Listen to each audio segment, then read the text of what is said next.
When you hear the phrase Pokemon, you probably think of that electric mouse Pikachu, or a bunch of annoying little kids, or the 90s craze that swept the nation. If you're like me, it takes you back to a simpler time with Game Boys, link cables, and dial-up internet. These days, Pokemon is something of an obsession to some, and an anomaly to others. People either love it, hate it, or stopped playing it after the first or second generation. So I thought I'd try to revisit the original game and its subsequent installments to see if the series got exponentially better or seemed to lose its way over time. In this format, I call Pokemon, What Happened?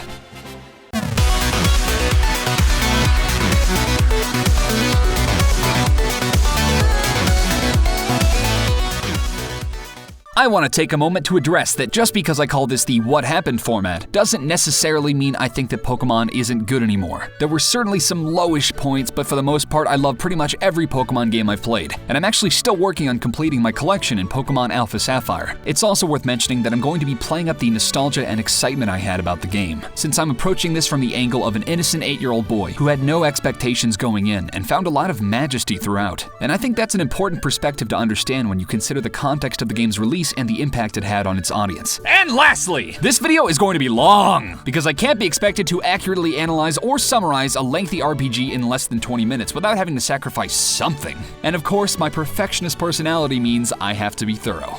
I'm so sorry.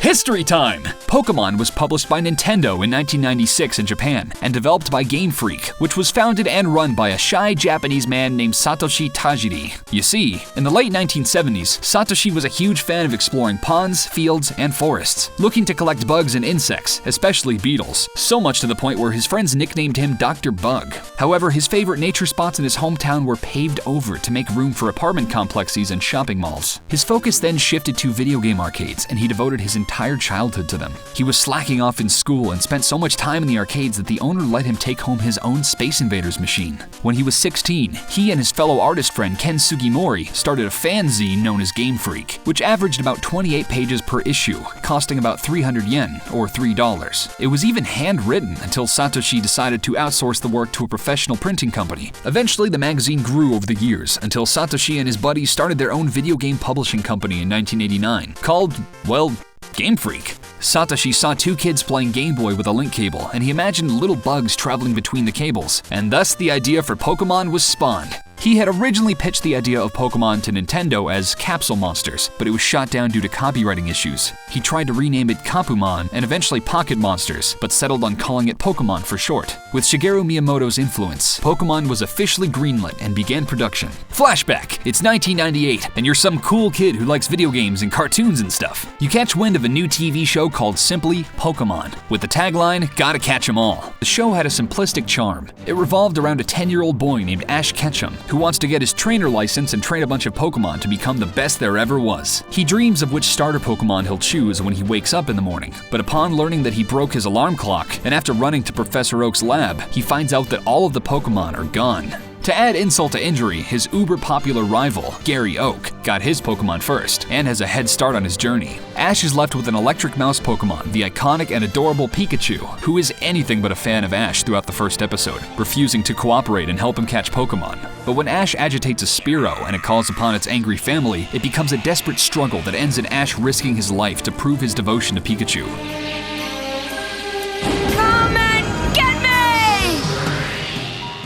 After Pikachu realizes he can trust his owner, the two forge an eternal bond that still continues in the series 18 years later. Our hero sees an unknown bird Pokemon glowing gold in the sunset, and upon consulting his Pokedex, he's told, "There is no data. There are still Pokemon yet to be identified."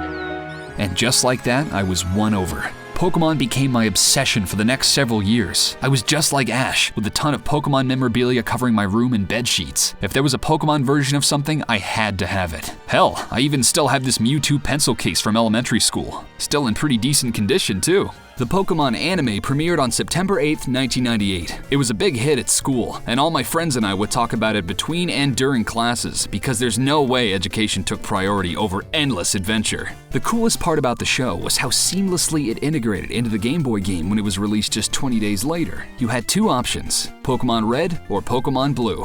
My big brother played Red, so I took Blue. I didn't know there were any differences, but I just liked how Blastoise looked on the cover.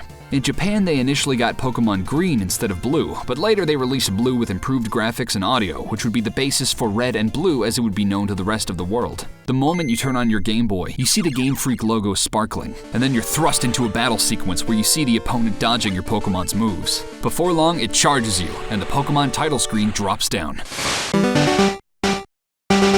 They had a great nod to this in the first episode of the anime, where the same situation played out, but it suddenly turned into an actual stadium battle. And Nidorino begins the battle with a horn attack! Oh, but Gengar bounces right back! And there it is, the hypnosis power of Gengar! When you start a new game, an elderly man appears and welcomes you to the world of Pokemon before introducing himself as Oak, the Pokemon professor. The music in the background feels like a heroic interlude that amps the player up for all the responsibility they're about to take on. He briefly explains the role Pokemon play in greater society, explaining that people use them as pets or to fight battles against each other, before he asks you what your name is. I felt really excited to see how identifiable my character was, just a kid my age wearing a jacket and a side-tipped hat, which could be an indicator of shyness or overwhelming coolness. You're given a few suggestions for names like Red or Blue, depending on which version you're playing. Or it lets you call yourself Ash, which made sense if you'd seen the anime. Regardless, I always named myself Chase, since this was my adventure after all. Then he introduces his grandson, forgetting his name like a good relative, and gives you a few name options. If you're playing Red, he can be named Blue and vice versa. And in the Japanese version, Red can be named Satoshi and Blue can be named Shigeru, a nod to Satoshi Tajiri of Game Freak and Shigeru Miyamoto of Nintendo. But since he was known as Gary in the anime, I always call him Gary. And before you start a debate about it, I acknowledge that the characters have canon names. The protagonist is officially named Red, and the antagonist is named Blue in America and Green in Japan. But this is my adventure, and I don't fucking care! I'm sorry, please don't leave. After I choose our names, Oak says, Chase, your very own Pokemon legend is about to unfold. A world of dreams and adventures with Pokemon awaits. Let's go! Yeah, and probably doesn't sound that cool when he says it. You shrink in size as a simplified little sprite of a boy in his room. And as the song begins playing, you immediately feel a sense of warmth and comfort, like you're safe and secure in this small town with no worries to be had. If you talk to your mom, she addresses how all boys leave home someday. That sentence always filled me with a sense of responsibility for some reason. But I'm going to miss you so much. Oh, my little boy. When you try to leave the town, Professor Oak yells for you to stop before running over. He tells you that tall grass is dangerous and that you need a Pokemon for your own protection. As he walks you back to his lab, I remember thinking of Pokemon as being personal bodyguards of sorts and how helpless I was without them. You meet Gary, who with the sentence, Gramps, I'm fed up with waiting, introduces himself as an abrasive little cunt. Oak presents you with 3 choices of Pokemon to choose from, explaining how he used to train Pokemon when he was younger, but that these are the only 3 he has left. Gary complains about not getting to choose one first, but I don't fucking... The 3 Pokemon are Charmander, a fire salamander, Squirtle, a small little water turtle, and Bulbasaur, a cute plant dinosaur hybrid. Like most kids, I chose based on physical appearance, and being a pretty shy kid, I always gravitated towards Squirtle. And I mean, how the hell could anyone resist such a cute little face? I know Charmander's the fan favorite, but that face, how can you see that as being anything but a hostile alien?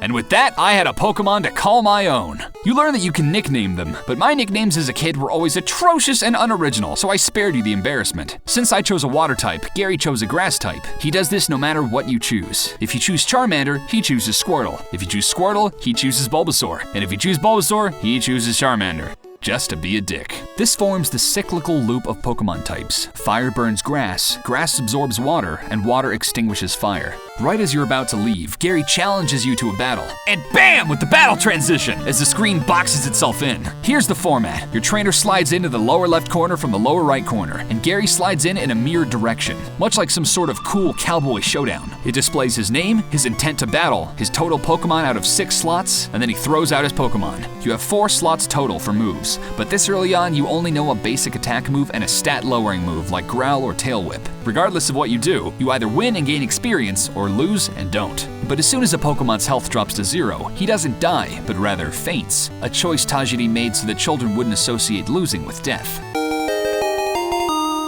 With your first battle out of the way, you march northward to Viridian City, but upon wading through the tall grass, you run into a small pigeon, aptly named Pidgey. I knew from the TV show that I needed Pokeballs to catch him, so for the time being, he's just there to help you level up. After reaching Viridian City and being asked by a shop clerk to run a parcel back to Professor Oak, I ran back through the tall grass and found a rat Pokemon named, well, Rattata. Are you seeing a trend here? While catching a bunch of common animals isn't terribly exciting on paper, I thought Rattata looked pretty intimidating and I really wanted to add him to my team. Although the same can be said about Pidgey. Those eyes feel like I'm staring into a black abyss. These are no mortal eyes. They tell a story of persecution, oppression. Those eyes have seen death.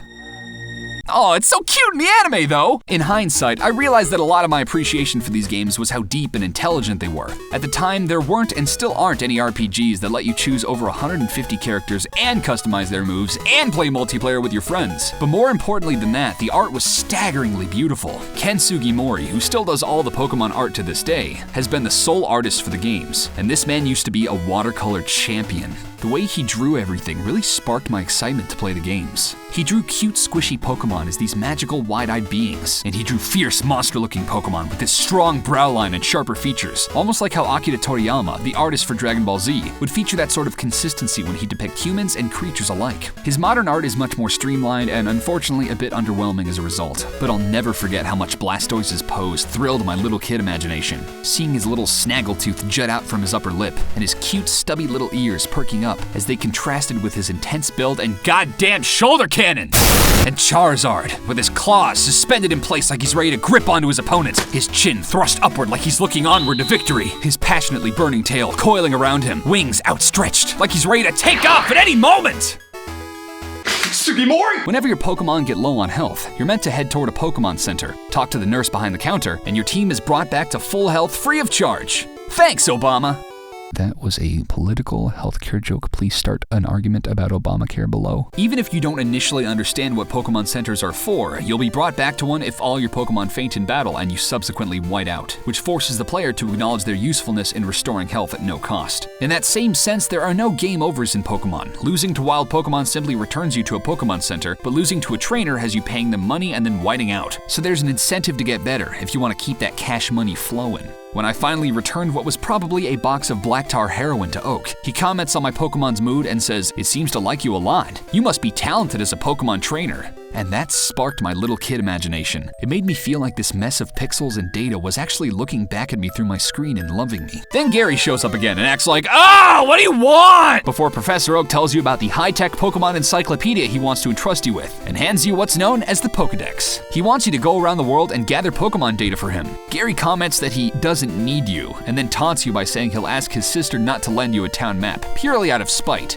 Of course, you go to his house and his sister's like, "I have no reason not to assist you," and gives you one anyway. Now that you've completed the delivery, you can go back to Viridian City and you'll find that every shop from here on out will carry Pokeballs in addition to a variety of remedies for status effects. Along with that, you're now given the ability to trade with other friends. And by friends, I mean my other copy of the game on my brother's Game Boy. The player learns that by running through the tall grass, they have a random probability of encountering wild Pokemon. This is in the player's best interest for two reasons, the first being the intent to discover and capture new species of Pokemon to add to their team, and the second being the desire to train the player's current team and make them stronger for future battles. The choice is therefore up to the player as to whether they want to run ahead and adventure or stick around to buff up their Pokemon to have the upper hand. Enemy Pokemon can be defeated at a lower level by exploiting their elemental weaknesses, defeating them at a neutral level with good strategy and luck, or flooring them at a high level with pretty much any choice of moves. The player is given the option of just how cushy or intense they want their journey to be. The battle music itself is intense without being overpowering. It makes you conscious of your choices since it has a balance between intelligent, methodical pacing and triumphant overtones that fit nicely whether you're trying to defeat your opponent or catch a rare Pokemon without fainting it. So in that sense, it's both flexible and very memorable. If you get curious and meander off to the west, you'll find a winding path that points you in the direction of Victory Road, the final challenge before the 4 mysterious final bosses of the game. But for now, you aren't allowed access until you get the Boulder Badge. Upon heading north, you may interact with an old man who, after having his coffee, or sobering up in the Japanese version, is in a good enough mood to teach the player how to catch Pokemon if they haven't already learned. I like that it's an entirely optional tutorial that assumes you already have a basic idea of how to play, but more importantly, it serves as the trigger for an important glitch accessible much later in the game. Some of you know what I'm talking about. You're grinning like, "Oh shit, is he gonna talk about missing?" Shh, no, it's okay, just be patient. Continuing northward, you reach a checkpoint that segues into Viridian Forest, the most hostile territory so far, with an ominous, haunting melody looming over you. The area is an enclosed space with tall trees serving as obstacles and long, winding patches of tall grass that you're forced to wade through, giving the feeling of being cornered and having nowhere to go. Even though the place was entirely colored blue, the atmosphere made me feel like it was a dark, shadowy forest, which was likely their intention. In addition, trainers, opponents with a few Pokemon at their disposal, are also introduced here. Having Gary as your first opponent set the understanding for how trainer battles would be conducted, but it also set the bar high, as having two Pokemon with nearly identical stats and a balanced moveset gave the player a 50-50 chance of victory. Any subsequent battles were relaxing in comparison, letting the player get acquainted before they encounter any immense challenge. In Viridian Forest, the only trainers encountered are bug catchers, who predictably enough only possess bug Pokemon, which would be easy in any other situation, but Weedle, a small larva Pokemon with a stinger on his head, is a big threat in this environment, as its poison sting attack has a chance of poisoning your Pokemon and dwindling their health through the course of the battle. The biggest threat to the player at this juncture wasn't just losing health gradually throughout a fight, but once the battle was over, the poison effect would linger and sap the infected Pokemon's health. This could be remedied by using an antidote, but if a player didn't have one on hand, their Pokemon would faint from the damage. This is undesirable for obvious reasons, but it develops actual repercussions in future sequels. The music, as I mentioned before, is very foreboding. In the beginning, you were presented with your pleasant little palate town melody that almost resembles a lullaby, the gentlest choice possible to ease the player into the game's setting. Continuing on to Route 1, the music changes into a chipper little tune that says, "Onward to a life of adventure and fun." Viridian City's theme almost sounds like a waiting room with a head in the clouds sort of nuance to it, which makes sense considering how it's almost like a rest stop with no real significance this early on. Then once you get to Viridian Forest, the music has this quick stabbing melody. There's no smoothness or sustained notes, just a staccato rhythm with strong dissonant overtones that very effectively signal the message that yes, this is an enclosed, threatening environment, and yes, you are in danger. This is where you can get your first bug Pokemon, Caterpie. He's also most likely the first to evolve if you stick with him. And finding out that your Pokemon can evolve is really exciting since it marks a very clear leap forward for your team. As long as you keep working on your Pokemon, they'll all eventually evolve and become something cool. Unless you're hoping Farfetch'd will get any less stupid. In which case, nope! If you're extra keen, you also heard from one of the Nintendo Power issues that it's possible to run into a wild Pikachu in the forest. This was a huge deal for me as a kid, because Pikachu was the main flagship Pokemon, and naturally, because it has such a rare encounter rate at 5%, I was sure I would be the talk of all my friends when I told everyone that I had the cutest, most desirable Pokemon in the game. So naturally, I had to have it. This is reinforced when you visit the top of the Pewter City Museum and encounter a Pikachu-obsessed girl who nags her father to get her one. And I mean, look at it, it's adorable! It's just this chubby little thing that doesn't even have elbows. I mean, he's still super cute now, but... Finally, you've arrived at Pewter City, where your first challenge awaits, to defeat Brock and gain your first Pokemon badge. The music is identical to Viridian City, likely due to space limitations on the Gameboy cartridge, but it fits well enough. If the player tries to leave town via the east exit, a random dude will stop you and say that Brock's looking for new trainers to fight. Then as you walk, he totally just glitches the fuck out hardcore, man. I mean, I'm jealous. I wish I could just let loose like that. Upon entering the gym, there's a guy with glasses just hanging out next to a statue who gives you strategic tips about the gym leader's weakness. And he reminds me of that kid from South Park with the way his head is tilted. Shut up, Mimsy! If you check the Pokemon statue next to him, you'll see the name of the gym and the gym leader, and a list of trainers who...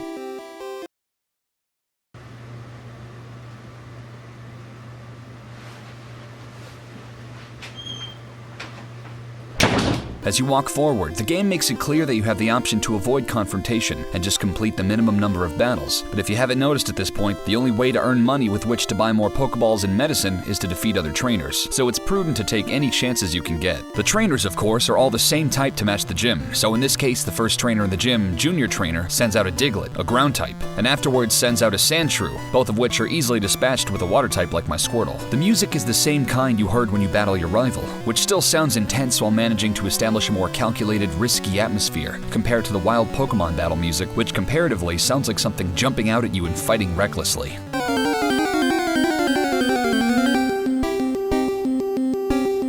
The trainer battle music sounds more intelligent, which makes sense when you realize you're fighting another person that's doing numbers in their head and trying to choose the best moves to take you down. Once you make it to Brock, he gives you a brief speech and talks about rock-hard defense before saying some cool stuff. Then the battle starts as a more intense song begins playing. The battle carries much more weight to it with this new staccato melody behind it. The first few notes are known as chromatic runs, in which each adjacent key is played in a sequence, most commonly known in a context like Flight of the Bumblebee.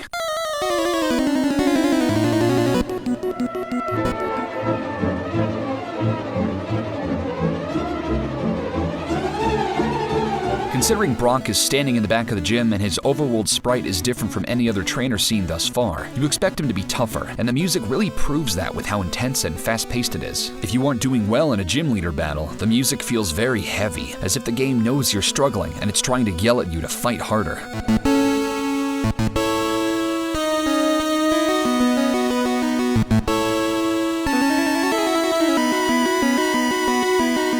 At this point, the player has fought roughly 4 or so trainers already, but this is the first time the player is fighting a boss, let alone someone they might consider a friend. If the player was caught up with the anime at the time, they would have seen the first 15 episodes of the anime within the same month before the game's release, which covers all the way up to the 3rd gym leader. So players had developed a schema for what to expect of certain characters. When Ash meets Brock, he welcomes him with a profound sense of professionalism. He's stoic, indifferent, and ultimately determined to crush Ash's sense of confidence by calling him a weak trainer and overwhelming his Pikachu with Onix's bind attack. It's not until Ash understands that Brock's mother died from illness and had his father walk out on him, leaving him alone to care for his 9 brothers and sisters, that Brock really begins to develop as a character. His personality in the show is incredibly empathetic, showing his burning appreciation for Pokemon above all else, as he calls off Onix's bind attack when he can tell Pikachu has had too much. There's no point in going on. I really don't want to hurt your Pokemon. This is supplemented by Brock joining Ash's team for the rest of the episodes that follow, which makes it hard for the player to see him as a true enemy despite him putting on a tough demeanor and playing the role of a boss. Brock pulls out a Geodude followed by an Onix. In the show, Pikachu let out a powerful Thunderbolt attack that managed to start a fire, which set off the fire sprinklers and weakened Onix as Misty shouted,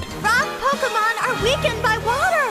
Applying what I had learned from the show, I used some water attacks and BAM! Super effective! When all his Pokemon are done, you're rewarded with an especially gratifying fanfare that sounds triumphant, like the audio equivalent of taking flight, which is then followed by a complacent downward scale, as if to say, that was tough, but now you can relish this victory. While Brock started the battle in the middle of the frame, he admits defeat slightly off-center, as if he's feeling ashamed of his loss. Along with admitting he took you for granted, you're presented with the Boulder Badge, a cool little octagon-shaped rock pin that also slightly boosts your Pokemon's attack and lets you use the HM Flash outside of battle, which I'll explain later since you don't have it yet. Finally, you got your first badge, your first step towards becoming a master trainer. It's a big moment. He also awards you with the TM for Bide, a lackluster move, but it's your first TM, so who can complain? On the topic of TMs, or technical machines, while your Pokemon will learn moves on its own throughout the game's progression, you can force it to learn moves with a TM, which is essentially a compact disc thing that teaches specific types of moves. Also, how exactly do TMs work on Pokemon?